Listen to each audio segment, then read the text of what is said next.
उत्तर प्रदेश में पंचायत चुनाव को लेकर एक बार फिर हलचल तेज हो गई है। सरकार और प्रशासन वोटर लिस्ट और आरक्षण के नियम तय करने में लगे हैं, लेकिन कोर्ट में चल रहे मामलों की वजह से चुनाव की तारीखें अभी तय नहीं हो पाई हैं।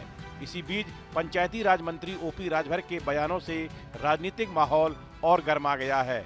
माना जा रहा है कि ये चुनाव अब 2027 के विधानसभा चुनाव के बाद कराए जाने की संभावना है। हालांकि इस पर अंतिम फैसला अदालत की सुनवाई और उसके आदेश के बाद ही लिया जाएगा। मीडिया से बात करते हुए राजभर ने इस मुद्दे पर बेबाकी से राय रखी। खास तौर पर पंचायत चुनाव में फंसे ओबीसी आरक्षण के पेच पर वे खुलकर बोले। राजभर ने कहा कि जो वर्ग सामाजिक और आर्थिक रूप से ऊपर उठ चुके हैं, उन्हें अब आरक्षण के दायरे से बाहर होना चाहिए।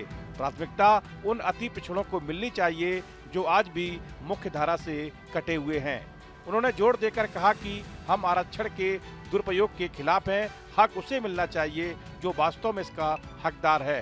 राजभर पहले भी कह चुके हैं कि पंचायत चुनाव की तैयारियां तेजी से चल रही हैं। मतपत्र छपकर जिलों में पहुंच चुके हैं। मतदाता सूची का प्रकाशन 15 अप्रैल तक कर लिया जाएगा। इससे साफ है कि चुनाव की प्रक्रिया रुकी नहीं है।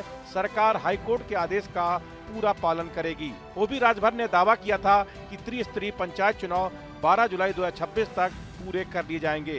ग्राम प्रधान, ब्लॉक प्रमुख, जिला पंचायत सदस्य और अध्यक्षों का चुनाव इस समय सीमा में होगा। किसी का भी कार्यकाल जुलाई से आगे नहीं बढ़ाया जाएगा। हाई कोर्ट के आदेश का भी सख्ती से पालन किया जाएगा।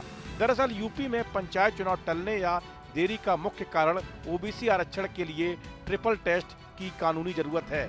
सुप्रीम कोर्ट के निर्देशानुसार स्थानीय निकाय चुनाव में ओबीसी आरक्षण लागू करने से पहले एक समर्पित पिछड़ा वर्ग आयोग बनाना जरूरी है।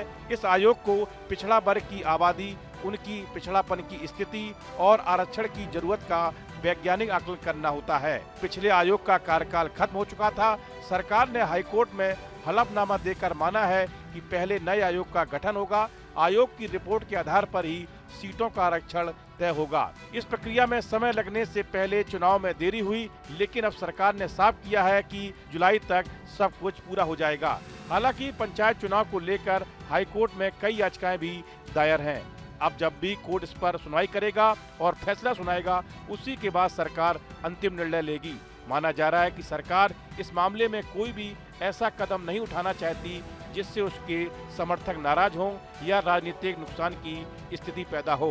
पंचायत चुनाव को अक्सर मिनी विधानसभा चुनाव माना जाता है। ऐसे में विधानसभा चुनाव से पहले पंचायत चुनाव कराना राजनीतिक रूप से जोखिम भरा फैसला हो सकता है। यही वजह है कि सरकार पूरी सावधानी के साथ स्थिति का आकलन कर रही है। जब तक स्पष्ट कानूनी स्थिति सामने नहीं आती, तब तक पंचायत चुनाव को लेकर कोई बड़ा फैसला नहीं लिया जाएगा। इस वीडियो में फिलहाल इतना ही। आप बने रहिए न्यूज नेशन के डिजिटल प्लेटफॉर्म के साथ। अब से डीडी फ्री डिश की चैनल नंबर 57 पर देखिए न्यूज नेशन।